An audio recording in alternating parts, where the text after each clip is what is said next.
আউয়ালু মা ইউহাসাবু বিহিল আবদু ইয়াউমাল কিয়ামাতি আস-সালাহ। কিয়ামতের দিন সর্বপ্রথম হিসেব নেওয়া হবে নামাজের, সালাতের। সালাত চিনেন তো? কুরবানির গোশত খাওয়ার মাঝখানে যেটা খায় ওটা, হ্যাঁ, এটারে বাংলায় আমরা নামাজ বলি। কি বলি? নামাজ।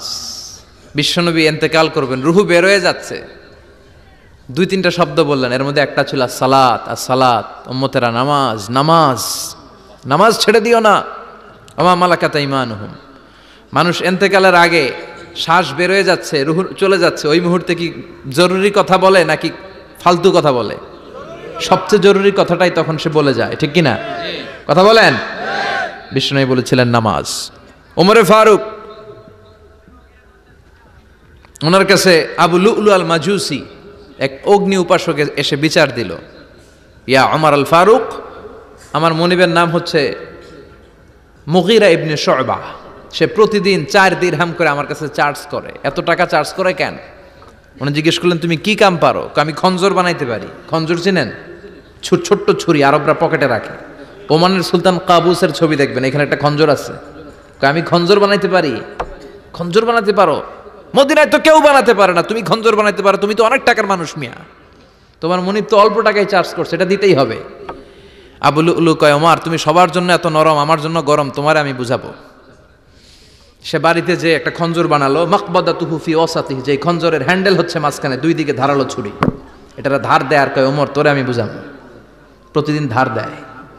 সাইয়েদনা ওমরে ফারুক মসজিদে নববীর ইমাম, ওয়াকানু ইউসাল্লুনা বিগালাস, তখন ওনারা অন্ধকারে নামাজ পড়তেন আউয়াল ওয়াক্তে। আমরা তো দেরি করে পড়ি, সুন্নাহ অনুযায়ী আগে আগে পড়া ভালো। আপনি মসজিদুল হারামে গেলে দেখবেন যে কত আগে ফজর পড়ে, ফজরের 1-1.5 ঘন্টা পরে সূর্য ওঠে, ঠিক কিনা?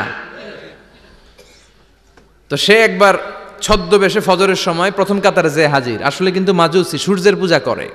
খঞ্জরটা নিয়ে এসে দাঁড়ালেন। ওমরে ফারুক ফজরের সময় ঢুকলেন, বললেন আকিমিস সালাহ, একামত দাও। একামত দেয়া হলো। ওমরে ফারুক আল্লাহু আকবার বলে অন্ধকারে ফজরের সালাত শুরু করলেন।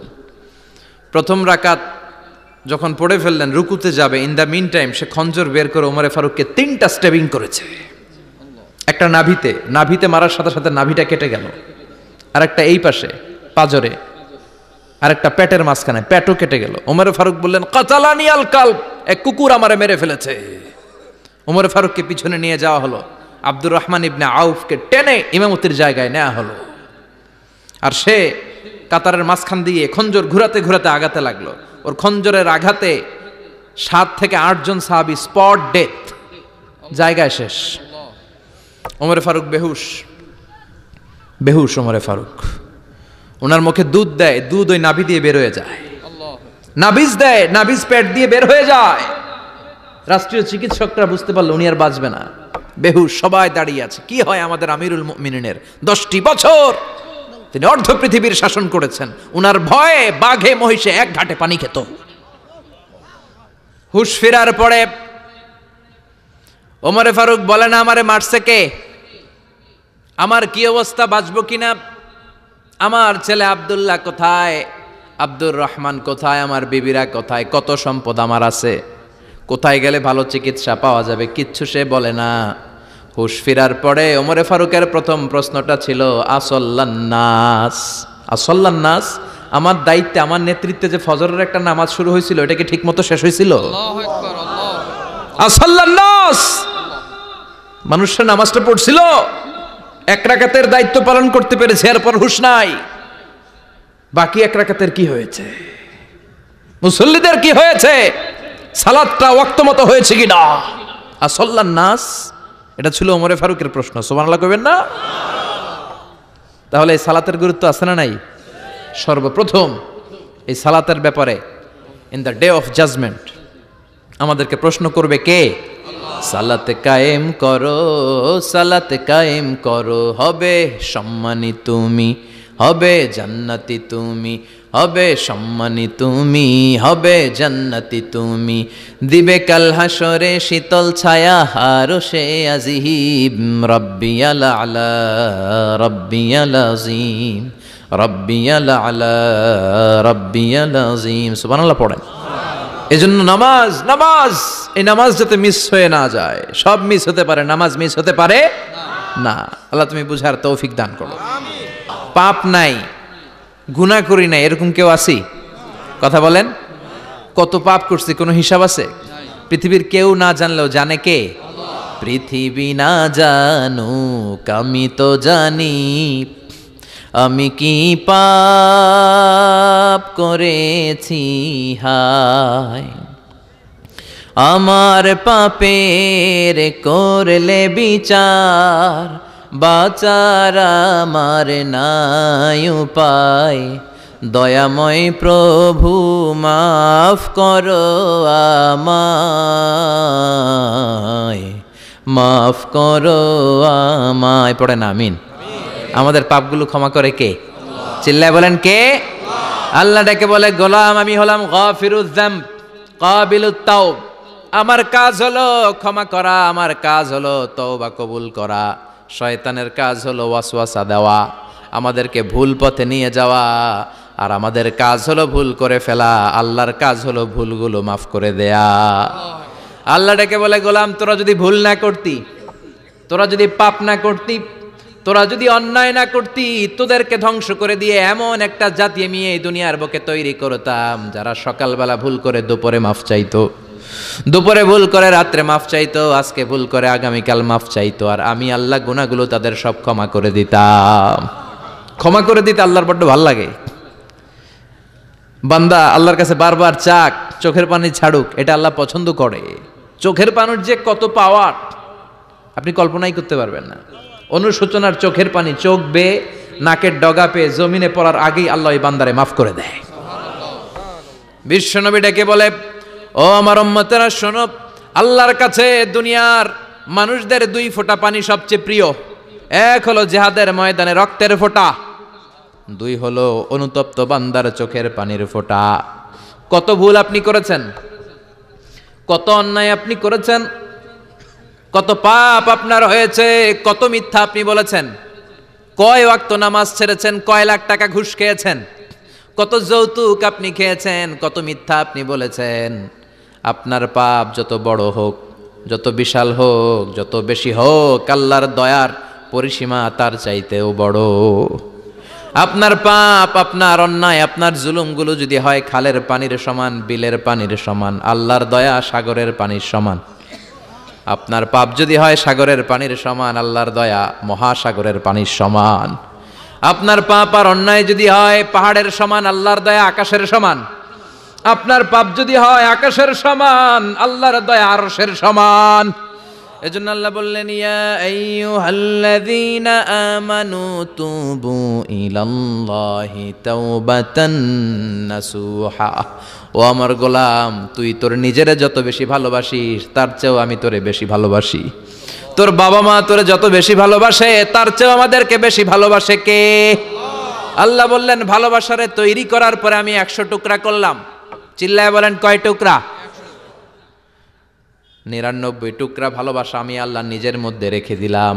1 টুকরা ভালোবাসা গোটা বিশ্বের সবার মধ্যে আমি ভাগ করে দিলাম। 1 টুকরা ভালোবাসা পেয়ে আমাদের অবস্থা দেখছেন? আল্লাহ যদি 1 টুকরা না দিয়ে আমগরে 30 টুকরা দিত, কথা কন, 1 টুকরা না দিয়ে 80 টুকরা দিলে কি হইতো? এজন্য আল্লাহ ডেকে বললেন, গোলাম আমি যে তোদের কত ভালোবাসি তোর ধারণা নাই। চোখের পানি ছাড়, গুনার কথা স্মরণ কর, তওবা কর। তওবার মতো তওবা করলে সব গুনাহ মাফ করে দিতে পারে কে? আল্লাহ। বিশ্বনবী বলে, আমার কোনো গুনাহ নাই, তারপরেও প্রতিদিন 70 বারেরও বেশি আমি তওবা করি। আল্লাহে ইন্নী আস্তাগফিরুল্লাহ ওয়া আতুবু ইলাইহি আকসার মিন 70 মাররা। Could you imagine that? কল্পনা করছেন কোনোদিন? যে নবীর গুনাহ নাই ওই নবী তওবা পড়ে প্রতিদিন 70 বার, আকসার 70 বারেরও বেশি। আমার পড়া দরকার কয়বার? আপনার পড়া দরকার কয়বার? বিশ্বনবী 70 বারের বেশি বললে আমাদের পড়া দরকার কয়বার? আর আমরা প্রতিদিন পড়ি কয়বার? কথা কন। আমাদের ভুল হবে, ভুল হতে সমস্যা নাই, ভুল হওয়াই মানুষের স্বভাব, কিন্তু ভুল হওয়ার পরে ভুলের উপর অটল থাকা যাবে না। শয়তান আর মানুষের মধ্যে এই মৌলিক পার্থক্য। শয়তান ভুল করে ভুলের উপরে আছে, ঠিক কি না? ক্ষমা চায় নাই, কিন্তু আমরা সকালে ভুল করলে দুপুরে মাপ চাই কার কাছে? 19 সালে ভুল করলে 20 সালে মাপ চাই কার কাছে? মৃত্যুর আগ পর্যন্ত আমরা ক্ষমা চাইলে ক্ষমা করে দিবে কে? সব সময় 24/7 তওবার দরজা খোলা, দুইটার সময় ছাড়া। ভালো করে মনে রাখবেন, মুখস্থ ঠোঁটস্থ যেন থাকে। দুইটার সময় তওবা কবুল হয় না, চিৎকার করে বলেন কয় সময়? এক হলো বাদাল গারগারা, গরগরানি যখন আসে, মালাকুল মাউত যখন চলে আসে, মালাকুল মাউতরে যখন দেখে ফেলবেন তখন তওবা কবুল হবে নাকি? কথা কন। ফেরাউনের নাম শুনছেন? ওরা যখন আল্লাহ লোহিত সাগরে ডুবাইয়া পানি খাওয়াইতে লাগলো, পানি খাইতে খাইতে পেটটা হয়েছে এত বড়, আর পানি খাইতে পারেন। এরপর হাত তুলে কয় আনামিনাল মুসলিমিন, কোরআনের আয়াত, আনামিনাল, হাত তুলে কয় আমি মুসলমান। ফেরাউন নাই বলে মুসলমান, আমরা যাবো কই? কথা কহ। ফেরাউন হাত তুলে কয় আনামিনাল মুসলিমিন। আল্লাহ কয় টাইম ইজ আপ, দেরি করছস, অনেক সময় দিলাম, অনেক সুস্থ রেখেছি, ক্ষমতা দিয়েছি, দাপট দিয়েছি, তখন যদি ঘাটটা নত করে, মাথাটা নত করে একবার ক্ষমা চাইতি, ফেরাউন তোরেও ক্ষমা করে দিতাম। কিন্তু সময় শেষ হওয়ার পরে আমি মুসলমানদের অন্তর্ভুক্ত বললে কোনো লাভ হবে নাকি? আল্লাহ বলল সময় নাই, সময় শেষ। কারণ মুসা আলাইহিস সালামের চাচাতো ভাই অনেক দাওয়াত দিল, জাকাত দে। কারণকে জাকাত দিব না, এই সম্পদ আমি কামাইছি, আল্লাহ দেয় নাই। মুসা আলাইহিস সালাম বললেন তাহলে আযাবের অপেক্ষা কর। আযাব চলে আসলো। আল্লাহ বলেন মুসা সেফ জোনে যাও, সরো, এখনই আযাব। ফাখাসাফনা বিহি ওয়া বিদারিহিল আরদ, পুরো ফাইয়ুমের জমিনটার আল্লাহ কাঁপিয়ে দিলেন, আর কারুনকে সহ পুরো সম্পত্তি তার জামিনের ভিতরে দাবিয়ে দিলেন। হাঁটু পর্যন্ত কারুন দেবে যায়, ভাবছে উঠে যাবে, কোমর পর্যন্ত দেবে যায়, ভাবছে উঠে যাবে, গলা পর্যন্ত যখন দেবে যায় আর সুযোগ নাই। কয় মুসা আমার সব সম্পত্তি তোরে আর তোর আল্লাহরে দিয়া দিলাম, আমারে বাসা, আমারে সব সম্পত্তি তোর আর তোর আল্লাহর, আমারে খালি বাসা, চাচা আপন প্রাণ। আল্লাহ বলে সময় শেষ। তার মানে বাদাল গারগারা তওবা কিন্তু আর কবুল হয় না। এই হলো একটা। নাম্বার 2, বাদা তুলুই শামস মিন মাগরিবিহা, প্রতিদিন চাঁদোলাতে সূর্য কোন দিক দিয়ে ওঠে? কথা কয় না? পূর্ব দিকে। কিয়ামতের আগ দিয়ে সূর্য আর পূর্ব দিকে উঠবে না, পশ্চিম দিক থেকে উঠবে। যেদিন প্রভাতে পশ্চিম দিক থেকে সূর্য উঠবে, ওই দিন থেকে তওবার দরজাটারে বন্ধ করে দিবে কে? আল্লাহ। তার আগ মুহূর্ত পর্যন্ত জীবনে যত গুনাহ করেছি, অন্যায় করেছি, চোখের পানি ছেড়ে ক্ষমা চাইলে ক্ষমা করবে কে? শয়তান আল্লাহরে চ্যালেঞ্জ দিছে, আল্লাহ তুমি আমারে জাহান্নামে পাঠাবা, আমিও তোমার বান্দা করে লয়ে একসাথে জামাতে ঢুকমু, একা ঝুঁকবো না, একা যাব না, তোমার বান্দাদেরকে সবগুলারে জাহান্নামী বানায়া তারপরে ঢুকমু। তোমারে চ্যালেঞ্জ দিলাম, একটারও জান্নাতে ঢুকাইতে পারবা? আল্লাহকে তুই আমার চ্যালেঞ্জ দিলি? আমি তো সব রাজার বড় রাজা, মহারাজা, আমারে চ্যালেঞ্জ দেশ, এত সাহস পাইলি কই? তুই আজীবন ওয়াসওয়াসা দিয়ে পাপ কাজ করাবি, একদিন তাফসীর মাহফিলে এসে আমার বান্দা ক্ষমা চাবে, আমি মাফ করে দেবো, তুই কি করবি? আজীবন অন্যায় করবে, আজীবন পাপ করবে, জুলুম করবে, একদিন চোখের পানি ছেড়ে আমার কাছে কান্নার মতো কান্না করলে আমি সব গুনাহ মাফ করে দেব। এজন্য আল্লাহ বললেন ইয়া আইয়ুহাল্লাযীনা আমানু তুবু ইলাল্লাহি তাওবাতান নাসুহা, ভুল করেছো তওবা করো, মাফ করবে কে? সাইয়েদনা আদম আলাইহিস সালাম ভুল করলেন, দুনিয়ায় এসে শত শত বছর কাঁদলেন, কিন্তু ক্ষমা হয় না। আল্লাহরে বললেন আল্লাহ কি করলে ক্ষমা পাবো বলো? ফাতালাক্কা আদামু মির রাব্বিহি কালিমাতিন ফাতাবা আলাইহি, আল্লাহ বললেন ও আদম তোমারে কিছু কালেমা শিখায় দেই, এই কালেমাগুলো দিয়ে আমার কাছে দোয়া করো, ক্ষমা করে দেব। আল্লাহ শিখায় দিলেন ও আদম দুই হাত তুলে চোখের পানি ছেড়ে আমার কাছে পড়ো রব্বানা, পড়েন রব্বানা যালামনা আনফুসানা ওয়া ইল্লাম তাগফির লানা ওয়া তারহামনা লানাকুনান্না মিনাল খাসিরিন। এটা শিখাই দিছিল আল্লাহ। আল্লাহ আমি জুলুম করেছি, অন্যায় করেছি, ভুল করেছি, পাপ করেছি, তুমি যদি ক্ষমা না করো ক্ষমা করার কেউ নাই, ঠিক কি না? আমরাও পাপ করলে এই দোয়াটা পড়ার দরকার আছে না নাই?